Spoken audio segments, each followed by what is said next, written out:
In the interval between two silences, the light fractured and revealed. What you hear now exists neither in maps nor in libraries. Here, everything pulses to the rhythm of what has been forgotten. There is a sound before the sound, the breathing of the very weave about to shatter like a crystal heart under pressure. When the light cracked, each fragment began to tell a version of what we are, and only one traveler dared to listen to them all. For ages, the regions of the infinite were connected by a living network of energy and memory. They called it the weave, threads of light crossing worlds that would never meet. Then came the fracture. The light shattered in 1,000 directions. What seeped through became the veil, a cloak of possibilities covering what should not be seen.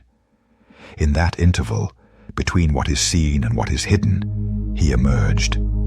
They call him the Chronicler of the broken light, for he is the only one able to walk through the veil's fissures without being erased.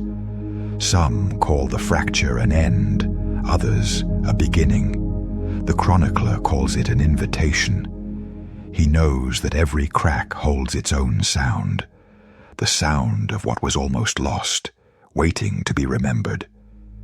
And where the map fails, he finds trails made of echoes, like footprints of a past that never happened. No one knows his true name, nor the face beneath the fractured light that surrounds him. With each appearance, his eyes reflect memories that are not his own. With each word, a possible future rearranges itself. With each step, the infinite shifts and is recorded. He walks among the veil's rifts, noting what time has tried to erase. To some, he is a myth, to others a sentence. To him, it is merely duty.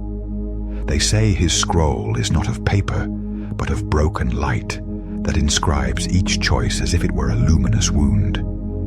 He has heard voices not yet born, answered questions not yet asked, and walked through corridors of glass where silence has color. His presence is marked by a low pulse, as if someone were knocking at the door of reality from the outside. Legend has it, when a light trembles where it shouldn't, someone is about to be chosen. On the night of the first calling, the sky split into 3 azure lines, pulsing like deep breaths. From the fractured light, a figure walked forth. It made no sound as it stepped. It cast no shadow.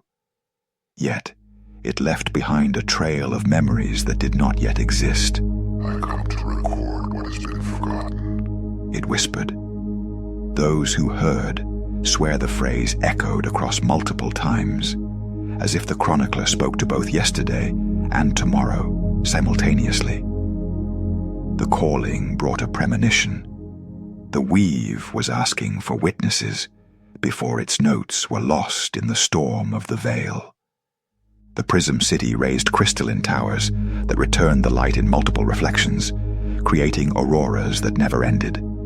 There, temporal echoes danced through the streets. Whispers of tomorrow mingled with the distant song of yesterday. Between glass crevices, the Chronicler found the first fragment, a core of condensed light, pulsing like a heart of future memories.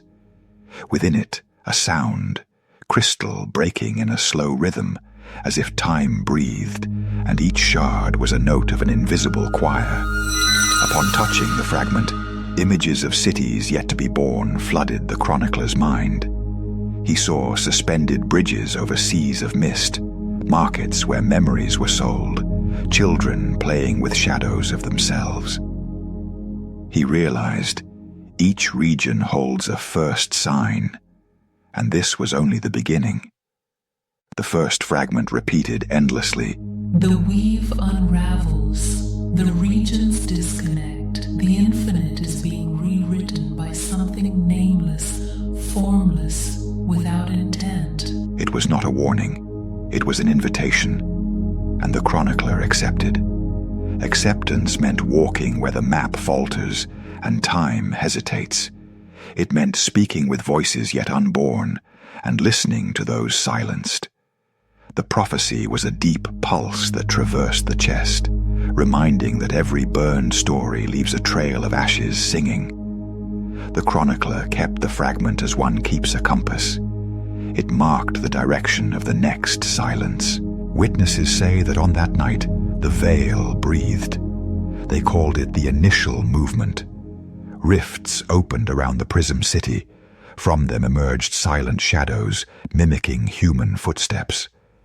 They were not people. They were possibilities, empty molds seeking memories to wear. Each shadow carried a sound, echoes of parallel worlds attempting to cross over. The air smelled of metal and burnt future. Those who looked saw the shadows dissolving into luminous dust. The Chronicler realized the veil is not empty, it is the density of choices. And what breathed was not the wind, it was infinity itself drawing breath. With the first fragment in hand, the Chronicler turned northward, towards the echoing gates. It is said that there the stone sings names of those who never existed. Among the names, one began to repeat. His own. Each repetition grew louder, as if the very rock demanded attention, or as if it were testing the courage of the listener. If the first sign already calls for you, imagine what the other fragments might unveil. This was the first story recorded by the Chronicler of the Shattered Light. In the upcoming records, we will delve into the regions, the travelers, and the secrets that shape the infinite. The veil is shifting, and we are only at the beginning. If light can fracture, what else can break? And what sounds will be born from these new cracks? Follow the Chronicler. Each word is a step, each silence a door.